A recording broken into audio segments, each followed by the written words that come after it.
Alhamdulillah wassalatu wassalamu ala asyrafil anbiya'i wal mursalin wa ala alihi wa sahbihi wa man wala wa ba'd. Baik, pada pertemuan ini kita akan membahas tema tentang pengertian khilafah, yang mana sebelumnya kita telah membahas tentang siasah dusturiyah.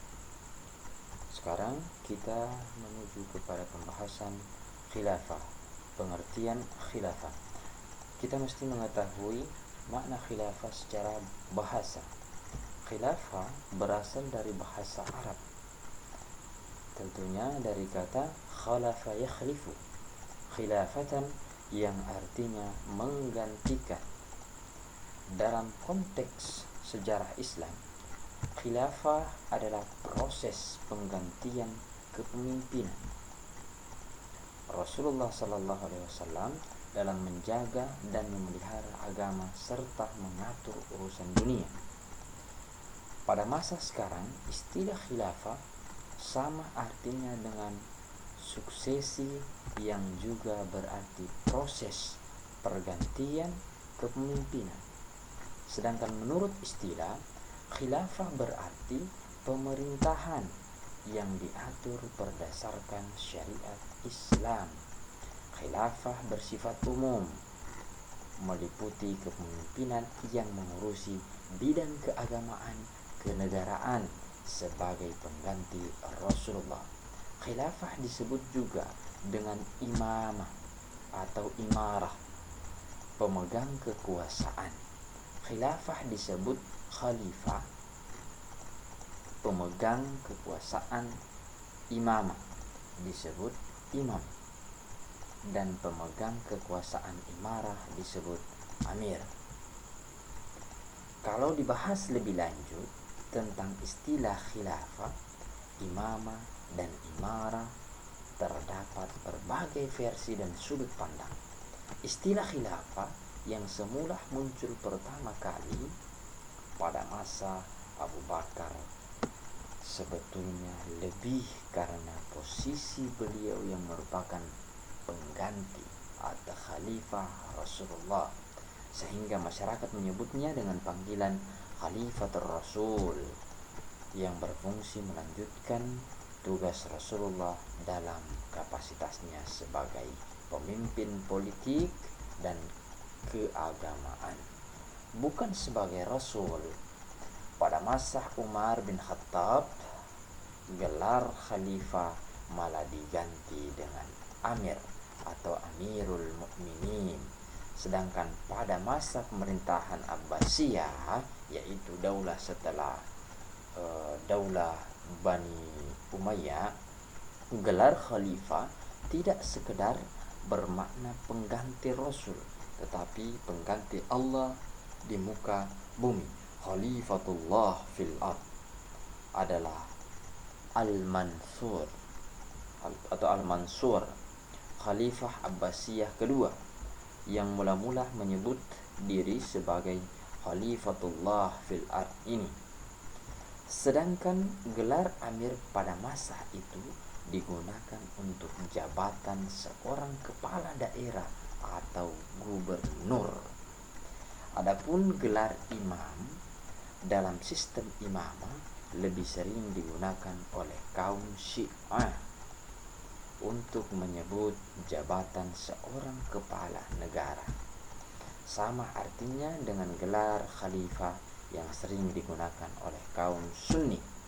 Perbedaannya antara imamah dan khalifah, bagi kaum Sunni, gelar imam dan imamah itu termasuk dalam prinsip ajaran agama, sedang imam dipandang sebagai orang yang maksum, terjaga dari dosa.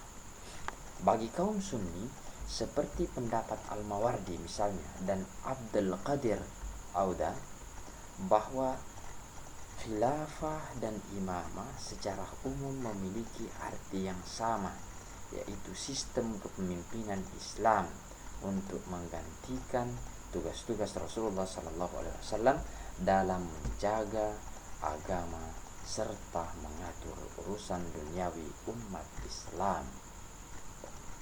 Sejarah timbulnya istilah khilafah bermula sejak terpilihnya Abu Bakar As-Siddiq sebagai pemimpin umat Islam yang menggantikan Nabi Muhammad SAW setelah beliau wafat. Kemudian berturut-turut terpilih Umar bin Khattab,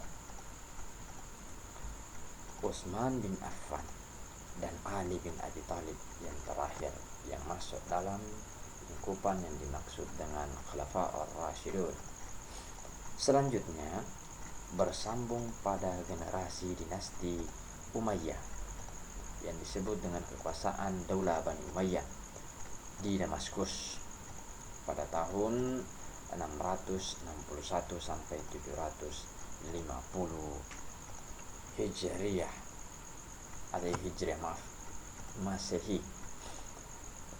14 khalifah diantaranya. Dinasti Abbasiyah di Baghdad, yaitu pada tahun 750 sampai 1258 Masehi. Kemudian itu terdiri dari 37 khalifah. Dinasti Umayyah di Spanyol, karena dinasti Umayyah ini sempat berjaya juga di Spanyol, yaitu 756 sampai 1031 Masehi,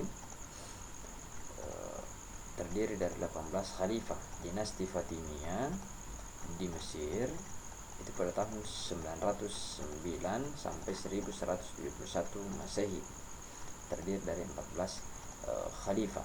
Dinasti Turki Utsmani, Kerajaan Ottoman di Istanbul 1300 sampai 1922 Masehi, terdiri dari 39 khalifah.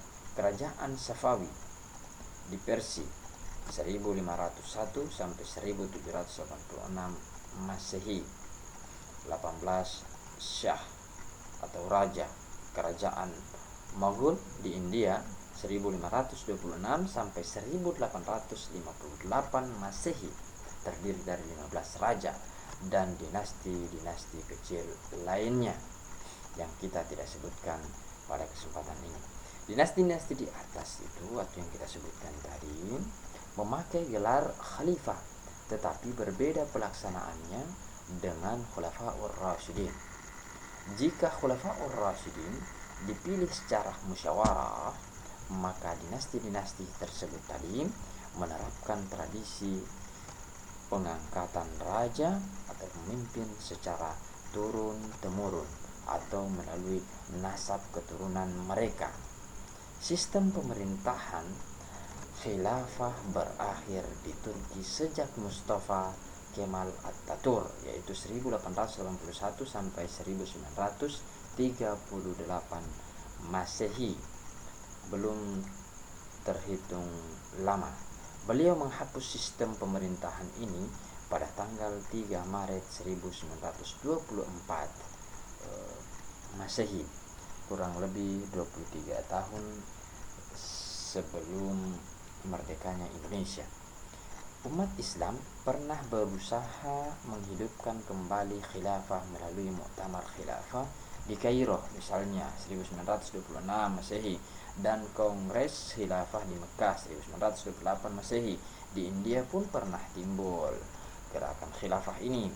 Organisasi-organisasi Islam di Indonesia pun pernah membentuk komite khilafah pada tahun 1926 Masehi yang berpusat di Surabaya untuk tujuan yang sama.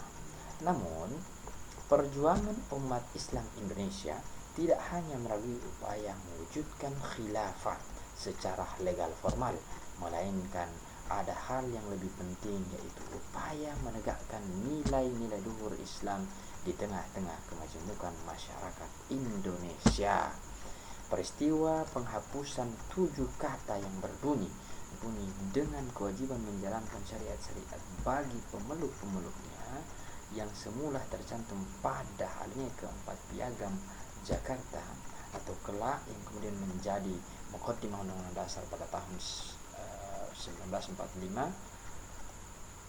Agustus itu bukanlah kekalahan umat Islam untuk menegakkan khilafah, tetapi itu justru menunjukkan kualitas sikap para pemimpin Islam seperti Kiai Haji Wahid Hasyim yang mampu mengutamakan kepentingan umum seluruh bangsa Indonesia daripada kelompok agamanya sendiri. Apalagi secara substantif, isi pembukaan Undang-Undang Dasar 1945 itu tidak berbeda dengan ketika masih bernama Piagam Jakarta. Pembukaan Undang-Undang Dasar 1945 sangat terbuka untuk dimaknai sesuai keyakinan kita sebagai umat Islam, karena naskah ini memang lahir dari pemikiran dan tokoh muslim di samping tokoh-tokoh lainnya. Artinya bahwa khilafah itu memang ada di dalam Islam, namun boleh dikata itu bukan suatu keharusan menjadikan suatu sistem khilafah, akan tetapi dia mempunyai beberapa mekanisme khusus, dan hal itu dapat kita lihat dari rentetannya tadi, bahwa khilafah itu berasal daripada istilah di mana Abu Bakar berkuasa, kemudian berikutnya justru terganti, berikutnya baru sampai kepada dinasti atau Daulah Abbasiyah, kemudian dikultuskan kembali menjadi khalifah. Ada satu sosok pemimpin di sana yang justru mengatasnamakan dirinya sebagai khalifatullah fil ard, sampai kepada pemimpin atau pemuka-pemuka agama di Indonesia itu menginginkan adanya khilafah, namun dengan semangat tersendiri, dengan pertimbangan kemajemukan masyarakat kita di Indonesia. Itu justru khilafah yang diinginkan ialah khilafah yang menyatu dengan Piagam Jakarta, atau yang kemudian hari menjadi muqaddimah Undang-Undang Dasar 1945. Tentu berbeda, sangat berbeda dengan semangat khilafah yang ingin diusung oleh saudara-saudara kita yang saat ini lagi berkecamuk beberapa tahun terakhir di negeri kita ini. Maka itu kita sebagai siswa-siswa, mahasiswa perlu menggali kembali semangat nilai-nilai spiritual yang ada di dalam agama kita ini. Demikian yang dapat kita sampaikan terkait dengan tema pengertian khilafah. Semoga bermanfaat dan bernilai ibadah di sisi Allah. Wallahu musta'an. Wassalamualaikum warahmatullahi wabarakatuh.